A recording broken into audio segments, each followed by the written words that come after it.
El siguiente segmento es clasificación F, formativo, educativo cultural. A, apto para todo público.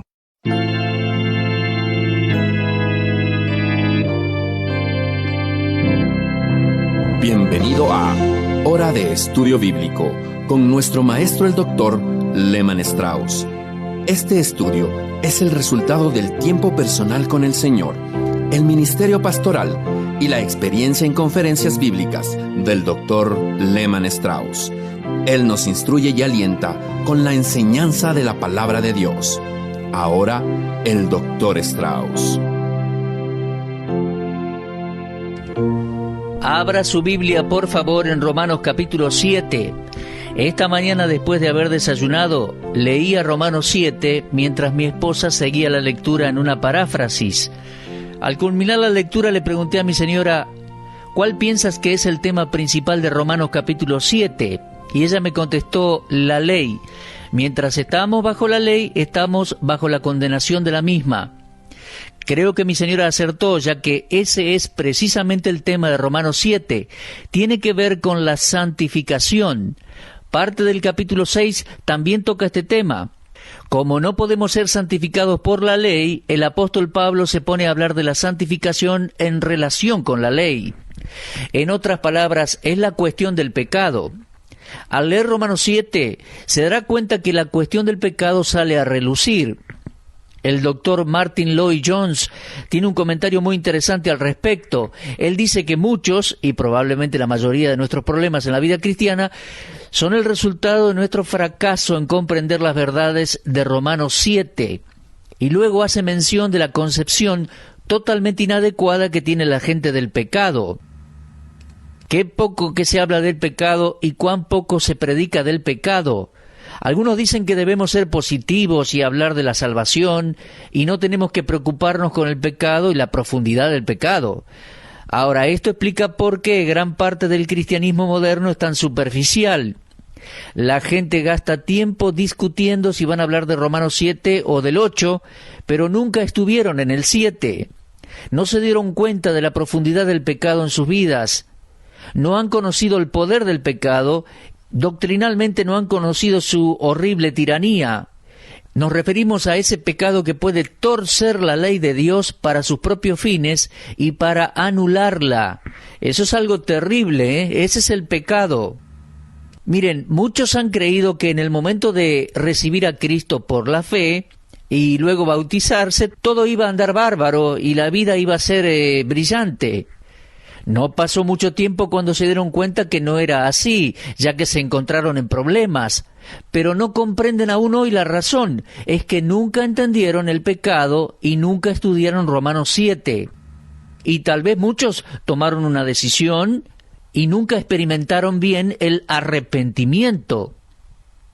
Puede que algún evangelista les haya dicho que no tenían incluso que arrepentirse, de que eso vendría después o algo por el estilo, que lo más importante era creer de manera positiva en Cristo Jesús.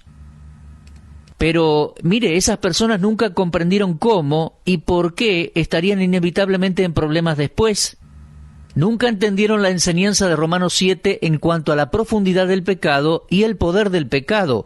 Eso es lo que Pablo trata aquí en Romanos capítulo 7.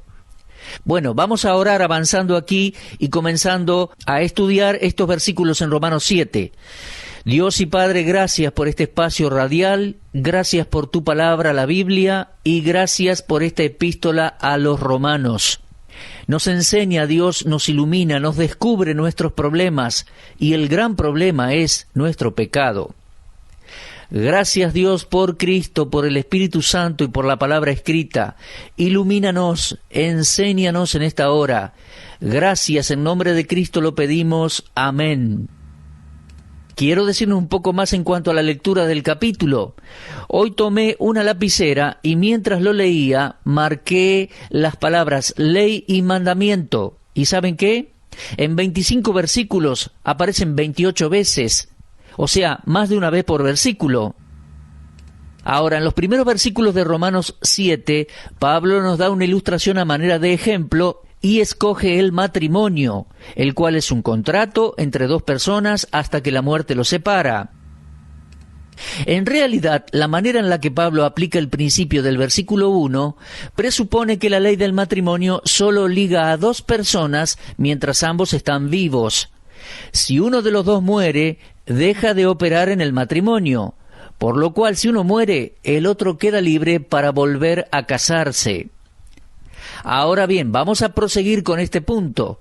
Esa fue la ilustración de los versículos 1 al 3 que tratábamos en el programa anterior. Y avanzando, Pablo nos da la aplicación en los versículos 4, 5 y 6. El Espíritu Santo ha utilizado la ilustración para mostrar qué sucede cuando un pecador recibe a Cristo como su Salvador y Señor. Esa persona muere a la ley. Ahora, si decimos que estamos casados con Cristo y vivimos bajo la ley, seríamos adúlteros espirituales. Ese es el punto del versículo 4. Dice, así también nosotros, hermanos míos, hemos muerto a la ley mediante el cuerpo de Cristo, para que seamos de otro, del que resucitó de los muertos, a fin de que llevemos fruto para Dios. Espero que no le incomode esta ilustración del matrimonio, sugiriendo la relación del creyente con Cristo. En la epístola de Pablo a los Corintios, en el capítulo 11, Pablo dice, os celo con celo de Dios, porque os he desposado con un solo esposo para presentaros como una virgen pura a Cristo. Creo que ahí Pablo está usando la relación matrimonial como ilustración. Dice que estamos ahora casados con Cristo.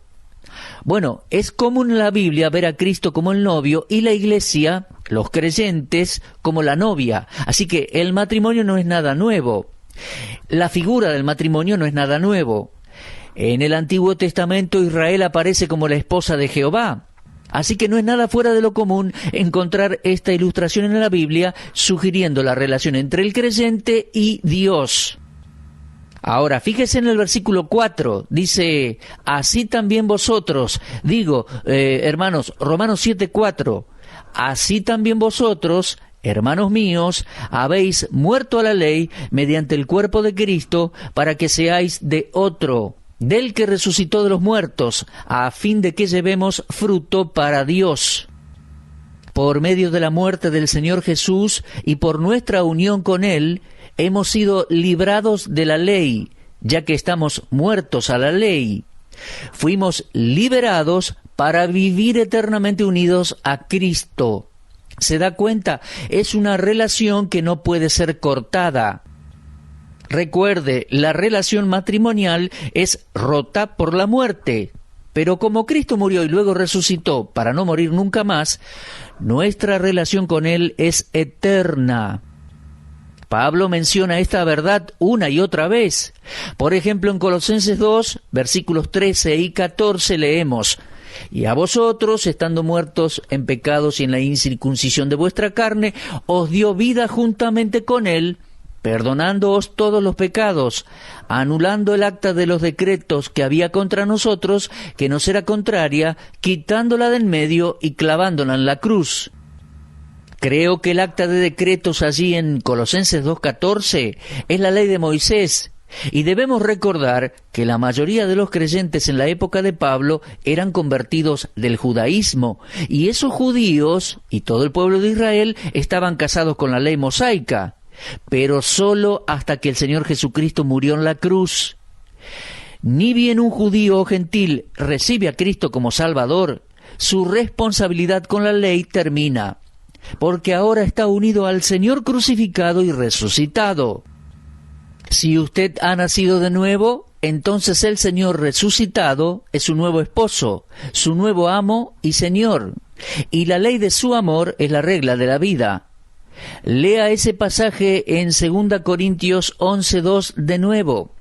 Y también podemos leer allí en Efesios 5, 22 y 23, donde Pablo comienza a hablar de la ley del amor divino gobernando a los que pertenecen a Cristo. Ahora, es verdad que estamos bajo la ley de Cristo, tal como lo dice 1 Corintios 9, 21, y también lo vemos en Gálatas 6, 2, pero se trata de la ley de Cristo, no la ley de Moisés. Es un nuevo mandamiento, su nuevo mandamiento de amarnos. Lo leemos en Juan 13:34. El Señor dijo así, un mandamiento nuevo os doy, que os améis unos a otros como yo os he amado, que también os améis unos a otros. ¿Se da cuenta? Cristo es el fin, la meta, el cumplimiento de la ley de Moisés, según Romanos 10:4. Y ahora, la suma total de las leyes divinas se expresa en una sola palabra: amor, su amor. La ley de Moisés debe dar lugar a la ley de Cristo, la cual es la ley del amor. Ahora, esta sección de la epístola de Romanos comienza con el capítulo 6. No debemos olvidarnos eso al fijarnos en el versículo que vamos a estudiar aquí en Romanos 7. En esta simple ilustración del matrimonio aprendemos que al morir el marido, la esposa es libre de casarse nuevamente, pero nunca puede hacerlo mientras el marido vive. Y esa ilustración se aplica a nosotros los creyentes, mis amigos. Nosotros, los que somos de Cristo, también morimos a la ley por el cuerpo de Cristo. Somos muertos a la ley, según Romanos 7:4. Y somos muertos por el cuerpo de Cristo. Subraye eso en su Biblia. La ley ya no tiene un derecho sobre nosotros. Hemos sido incorporados al cuerpo de Cristo.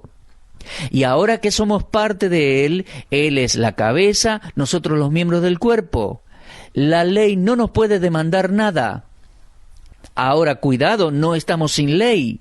No somos desobedientes, sino que ahora somos controlados por una nueva ley, la ley del amor, el Señor mismo. Cuando la cabeza del cuerpo murió, compartimos su muerte. Cuando la cabeza del cuerpo resucitó de los muertos, compartimos su resurrección. No estamos ahora casados con la ley, sino que somos devotos del que resucitó de los muertos para que podamos llevar fruto para Dios. Ahora, al ser unidos a Cristo, debemos dar fruto, el cual es el fruto de la santidad. Esta sección está tratando de la santificación. ¿Lo recuerda desde capítulo 6? La santificación es el fruto de la integridad, del carácter cristiano, de la conducta cristiana, vidas santas para Dios. Y esto, mis amigos, es la santidad práctica. Ahora fíjese en el versículo 6, dice, estamos libres de la ley. Esa frase no significa que el creyente está sin ley, ¿eh? La libertad no es una licencia para violar leyes, sean las leyes de la tierra o las leyes de Dios. La libertad del creyente es la libertad de todo lo que le impida ser santo, totalmente devoto al Señor Jesucristo, ya que aparte de una devoción total a Dios, no puede haber santidad de vida. Y eso es lo que Pablo quiere decir al referirse al fruto, la santificación. Esa expresión, fruto para Dios, es sinónimo de santidad de vida.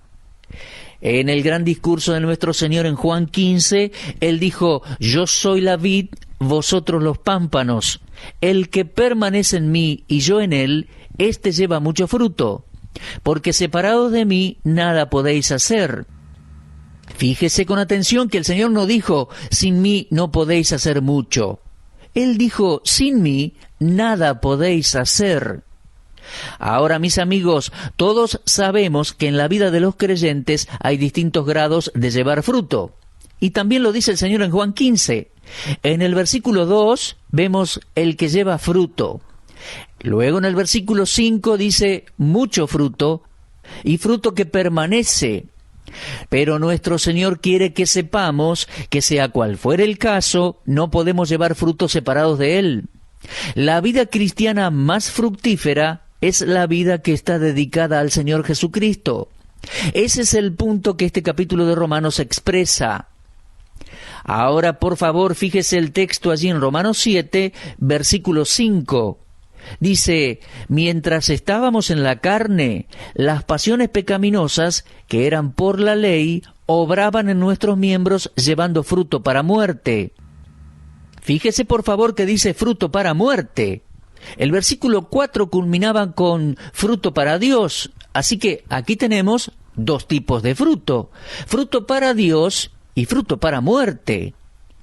Ahora, ¿qué nos enseña el versículo 5?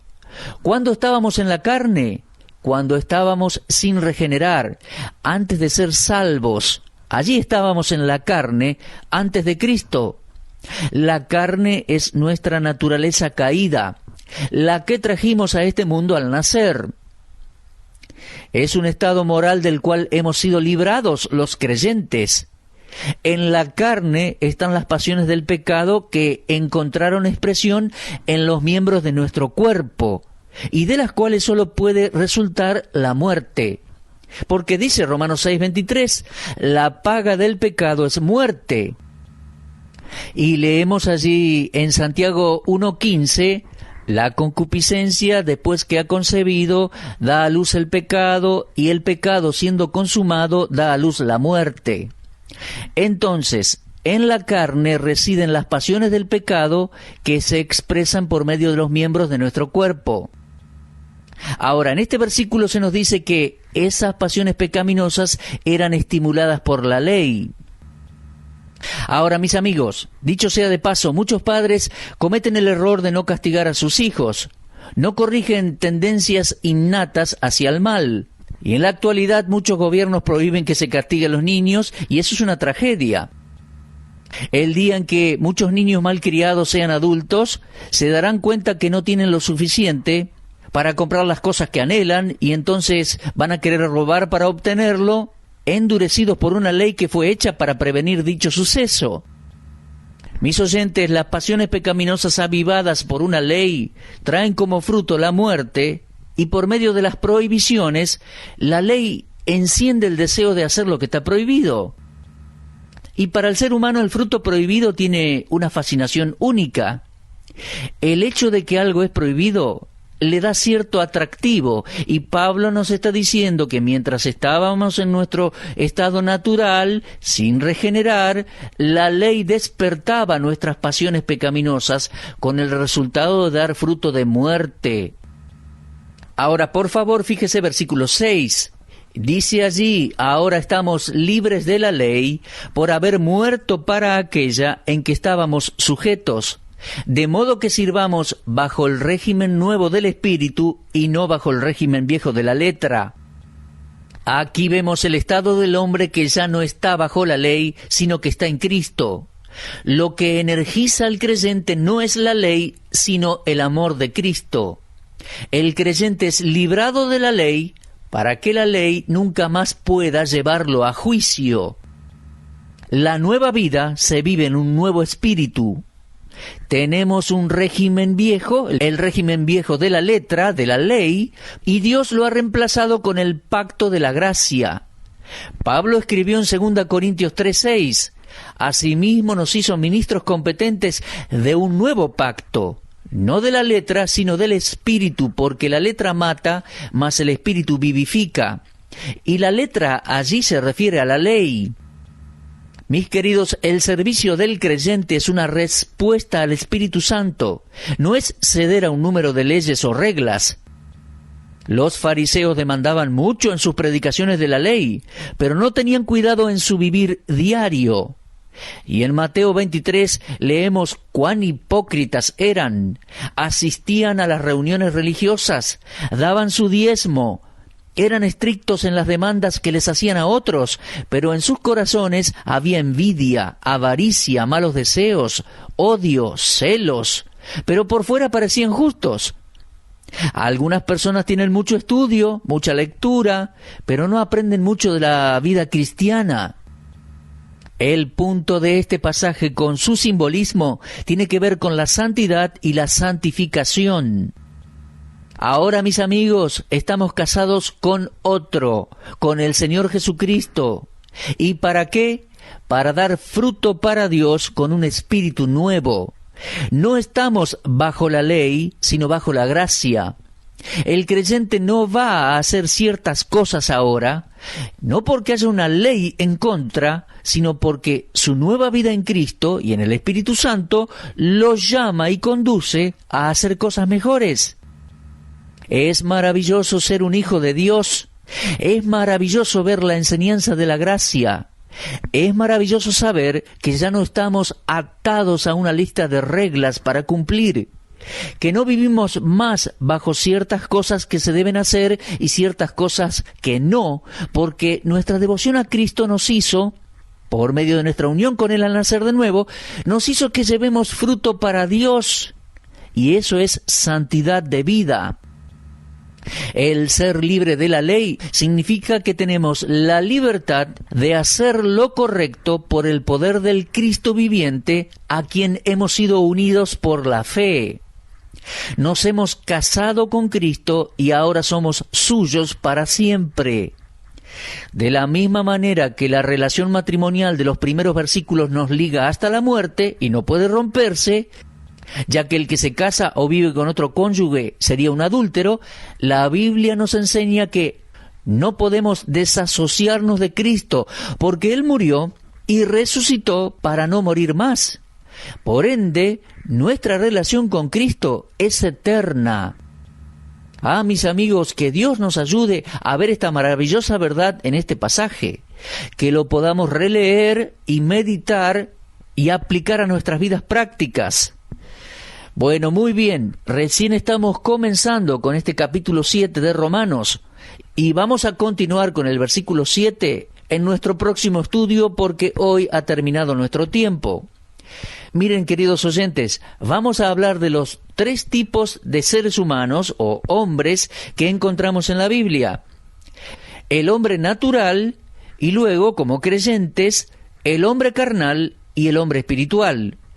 Y esto nos va a ayudar a comprender mejor Romanos 7 e incluso comprender mejor nuestras vidas y nuestras vidas cristianas.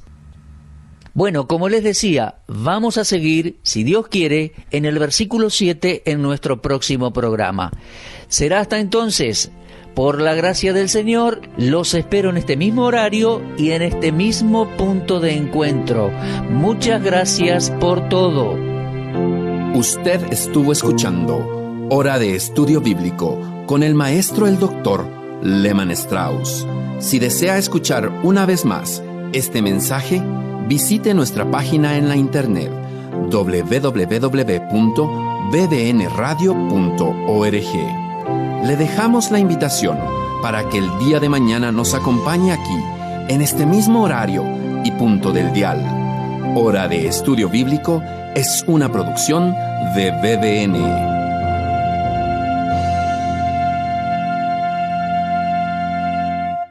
Ingrese a nuestra sala de chat para hacer la consulta espiritual que desee. www.bbnchat.org. Este es un servicio totalmente gratis.